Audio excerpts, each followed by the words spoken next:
Lethal Weapon 3, and it looks like Home Alone 2 is well on its way to bringing in as many box office bucks as the film that inspired the sequel. Excellent year. It started off looking like it wouldn't be such a great year. There was a lot of worry about the impact of the recession. And in fact, the movie industry has contracted this year. A lot of agents are out of work. Studios have cut back slightly on the pace at which they acquire movies and develop movies. And yet, when we get to the end of the year, there's a very good chance it'll be a record-breaking year. Yeah. Though Batman Returns grossed more than any other film in 1992, it clearly did not live up to the studio's expectations. Maybe you should retire. But there were some that did better than expected, including Beethoven, The Mighty Ducks, and A League of Their Own. Bring me home, Helen, bring me home! And while A League of Their Own hit a home run, Tom Selleck struck out as Mr. Baseball. Billy Crystal's Mr. Saturday Night laid an egg. And no matter how busy a Saturday night in the video store, you can always find Memoirs of an Invisible Man. That one never clicked. And that also goes to prove a big name on the marquee doesn't necessarily cause long lines to form under it. Example, Jack Nicholson in Man Trouble, Dustin Hoffman in Hero, and Tom Cruise in Far and Away left many of us doing just that, staying far and away from theaters and at home watching television. The big story on the small screen this year was politics. The candidates all showed up where they've never been seen before. Even on MTV, the music generation getting into the political process, and to some extent, as bizarre as it was, Comedy Central, what they were doing, just opened it up and really got people tuned into the political process. One place the candidates didn't appear was on the Larry Sanders Show. And it could be because it's a fictitious look at the cutthroat world of late-night gabfests.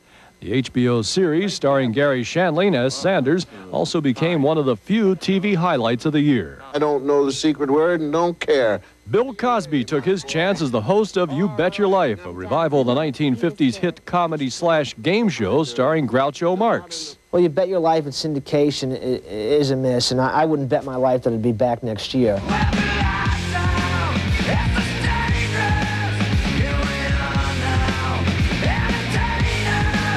On the music scene, 1992 is the year that alternative music went mainstream. Bands like, Nirvana and Pearl Jam, really just kind of put themselves on the map and really kind of set a new standard for what contemporary rock and roll is supposed to sound like. And country music has found itself more popular than ever, and a lot of it can be credited to a guy named Garth Brooks. If tomorrow never comes. Things like 4 albums in the top 20, sales of 30 million albums in the last, 3 or 4 years. These are Michael Jackson numbers. Also red hot in 1992 were the Chili Peppers and Arrested Development. While Bruce Springsteen still packs them into the concert hall, his twin album release, Lucky Town, and Human Touch were a double disappointment. What's going on over here, you guys, huh?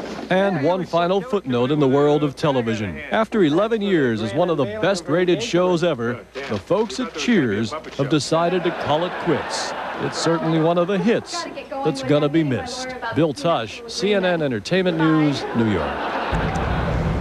Still to come, 1992's breakthrough stars. But first, the king of late-night TV vacates his throne, sending his successor into a free-for-all fight for the ratings. Sherry Sylvester will have that story next on the Entertainment Year in Review.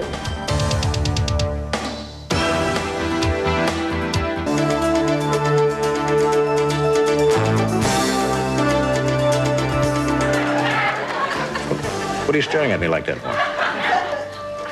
Don't go!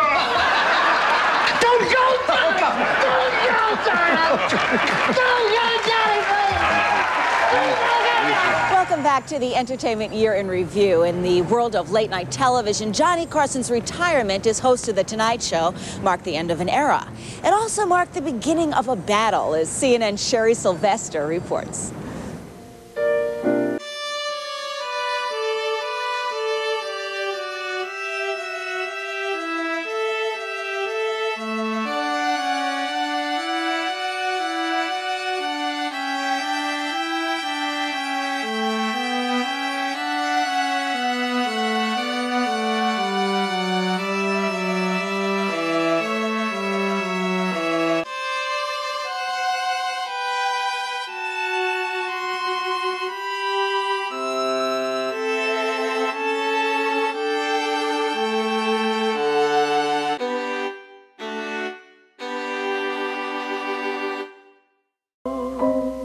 As Bette Midler sang Johnny Carson into that good night, few knew much about the man they had let into their living rooms, their bedrooms, for 30 years. Ed McMahon remembers entering Johnny's dressing room on that very first night, October 1st, 1962.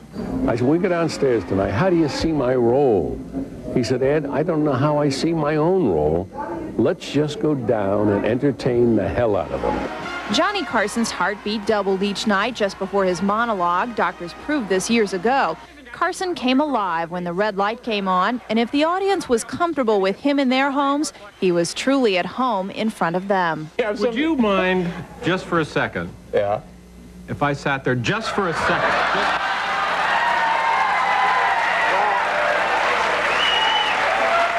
I guess, sure. The theme may very well have been Come On Home to NBC, but David Letterman was looking to set up stakes elsewhere. He accepted an offer from CBS to move to an 11:30 time slot on that network. NBC has 30 days to counter the offer and keep its late-night host. Hello, Billy. Why, Billy Crystal is here. Boy, look how quickly they forget. Oh, look at, a guy from the movies is here. I was just taping across the hall. Oh, yes. Yeah. That's Jay, right? Yes, that Alan Hale. As Jay Leno sat in the hot seat vacated by Johnny, Dave was reportedly cool to the fact that he had not been consulted about Carson's replacement. But Leno's opening night brought support from Carson's longtime producer, Freddie DeCordova. Don't break either of those legs, but have a wonderful night. In terms of nerves, I don't really think I'm nervous. One down, thousands to go. Give me a sec there. I'm just going to call my mom. Okay.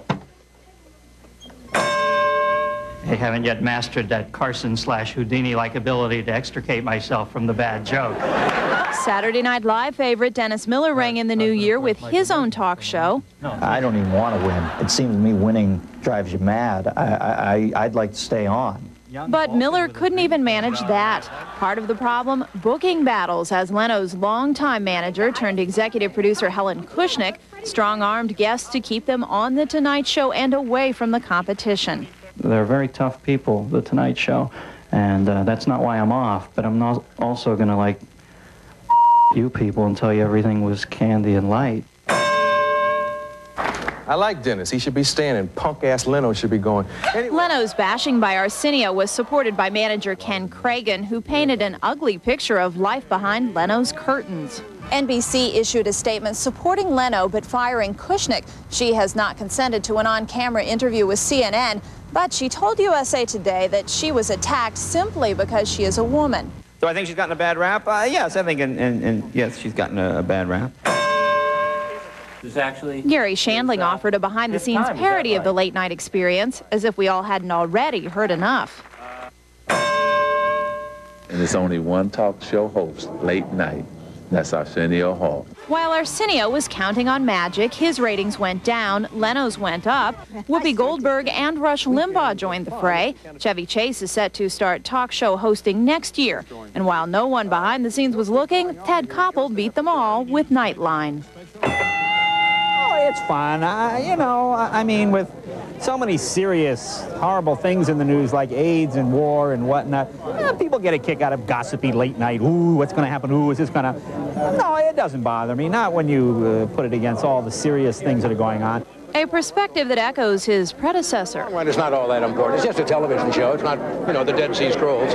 By year's end, the new group need take more cues from the man who began as the great Carsoni and could magically keep some things a mystery. Sherry Sylvester, CNN Entertainment News, Hollywood. When the Entertainment Year in Review continues, 1992's breakthrough success stories, and later, a final tribute and goodbye to the stars who left us in 1992. I feel that with what we had to work with, we did a wonderful job.